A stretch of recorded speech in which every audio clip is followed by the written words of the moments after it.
Item ಯಾವುದೇ ಇರಲಿ try ಮಾಡಿ ಆಚಿ ಚಿಕನ್ ಮಸಾಲಾ. ಗೃಹಲಕ್ಷ್ಮಿ ಆಯಿತು, ಈಗ ಗೃಹ ಜ್ಯೋತಿ ಫಲಾನುಭವಿಗಳ ಫಿಲ್ಟರ್ಗೂ ಕೂಡ ಸರ್ಕಾರ ಮುಂದಾಗ್ತಾ ಇದೆ. ಗೃಹ ಜ್ಯೋತಿ ಪರಿಷ್ಕರಣೆಗೆ ಭರ್ಜರಿ ಸಿದ್ಧತೆಗಳು ನಡೀತಾ ಇವೆ. 2 ದಿನಗಳಲ್ಲಿ ಸರ್ಕಾರದಿಂದ ಅಧಿಕೃತವಾಗಿ ಇದರ ಬಗ್ಗೆ ಆದೇಶ ಹೊರಡಿಸಲಾಗುತ್ತೆ ಅಂತ ಹೇಳಲಾಗ್ತಾ ಇರುವಂತದ್ದು. ಇಲ್ಲಿ ಆರ್ಥಿಕ ಹೊರೆಯನ್ನ ಕಡಿಮೆ ಮಾಡುವ ದೃಷ್ಟಿಯಿಂದ ಈ ಕ್ರಮವನ್ನ ಸರ್ಕಾರ ತೆಗೆದುಕೊಳ್ತಾ ಇದೆ ಅಂತ ಹೇಳಲಾಗ್ತಾ ಇದೆ. ಇಲ್ಲಿ ಆದಾಯ ತೆರಿಗೆ ಪಾವತಿದಾರರು ಹಾಗೆ ಸರ್ಕಾರಿ ಉದ್ಯೋಗಿಗಳಿಗೆ ಈ ಒಂದು ಫಲವನ್ನು ನೀಡದೇ ಇರೋದಕ್ಕೆ ಯೋಚನೆ ಮಾಡಲಾಗ್ತಾ ಇದೆ. ಗೃಹ ಜ್ಯೋತಿಯನ್ನ ಇವರಿಗೆ ಕಟ್ ಮಾಡುವಂತ ಯೋಚನೆಯನ್ನ ಸರ್ಕಾರ ಮಾಡ್ತಾ ಇರುವಂತದ್ದು.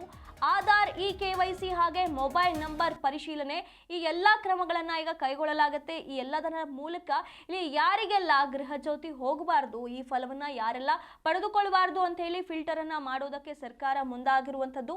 ಸರ್ಕಾರದ ಆರ್ಥಿಕ ಹೊರೆಯನ್ನ ಕಡಿಮೆ ಮಾಡುವಂತ ದೃಷ್ಟಿಯಿಂದ ಈ ಕ್ರಮವನ್ನ ಕೈಗೊಳ್ಳಲಾಗ್ತಾ ಇದೆ ಅಂತ ಹೇಳಲಾಗ್ತಾ ಇದೆ. SSUP, BPL ಹಾಗೆ APL ಕಾರ್ಡ್ಗಳನ್ನ ಪರಸ್ಪರ ಜೋಡಣೆ ಮಾಡೋದಕ್ಕೆ ಯೋಚನೆ ಮಾಡಲಾಗ್ತಾ ಇದೆ.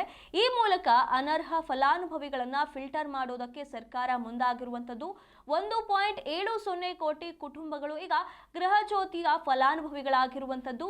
ಯೋಜನೆಗೆ ಪ್ರತಿ ತಿಂಗಳು ಕೂಡ 440 ಕೋಟಿ ರೂಪಾಯಿ ಖರ್ಚಾಗ್ತಾ ಇದೆ ಗೃಹ ಜ್ಯೋತಿಗೆ. ಹಾಗಾಗಿ ಈ ಮೊತ್ತವನ್ನ ಕಮ್ಮಿ ಮಾಡುವಂತ ಉದ್ದೇಶದಿಂದ ಸರ್ಕಾರ ಈ ನಿರ್ಧಾರವನ್ನ ತೆಗೆದುಕೊಳ್ತಾ ಇದೆ ಅಂತ ಹೇಳಲಾಗ್ತಾ ಇರುವಂತದ್ದು. ಇಲ್ಲಿ ವಾಣಿಜ್ಯ ಬಳಕೆಗೂ ಕೂಡ ಉಚಿತ ವಿದ್ಯುತ್ ಅನ್ನ ಬಳಕೆ ಮಾಡಲಾಗ್ತಾ ಇದೆ ಅನ್ನುವಂತ ಮಾಹಿತಿ ಬರ್ತಾ ಇರುವಂತದ್ದು. ಕೇವಲ ಗೃಹ ಬಳಕೆಗಾಗಿ ಈ ಒಂದು ವಿದ್ಯುತ್ ಅನ್ನ ಫ್ರೀಯಾಗಿ ನೀಡಲಾಗಿತ್ತು ಸರ್ಕಾರದಿಂದ. ಆದ್ರೆ ಕೆಲವು ಕಡೆಯಲ್ಲಿ ವಾಣಿಜ್ಯ ಬಳಕೆಗೂ ಕೂಡ ಉಚಿತ ವಿದ್ಯುತ್ ಅನ್ನ ಬಳಸಲಾಗ್ತಾ ಇದೆ ಅನ್ನುವಂತ ಮಾಹಿತಿ ಬರ್ತಾ ಇರುವಂತದ್ದು. ಹೀಗಾಗಿ ಪ್ರಾಪರ್ಟಿ ಮಳಿಗೆಗಳಿಗೆ ಫ್ರೀ ವಿದ್ಯುತ್ ಅನ್ನ ಪಡೆದವರಿಗೆ ಬಿಸಿ ಮುಟ್ಟಿಸುವಂತ ಉದ್ದೇಶದಿಂದ ಕಾಂಗ್ರೆಸ್ ಈ ಒಂದು ನಿರ್ಧಾರವನ್ನ ತೆಗೆದುಕೊಳ್ತಾ ಇದೆ ಅಂತ ಹೇಳಲಾಗ್ತಾ ಇರುವಂತದ್ದು. ಇದಷ್ಟೇ ಅಲ್ಲದೆ ಹೊರ ರಾಜ್ಯದ ಜನರಿಗೂ ಕೂಡ ಶಾಕ್ ಕೊಡೋದಕ್ಕೆ ಈಗ ಸರ್ಕಾರ ತಯಾರಿ ಮಾಡಿಕೊಳ್ತಾ ಇದೆ ಅಂತ ಹೇಳಲಾಗ್ತಿದೆ.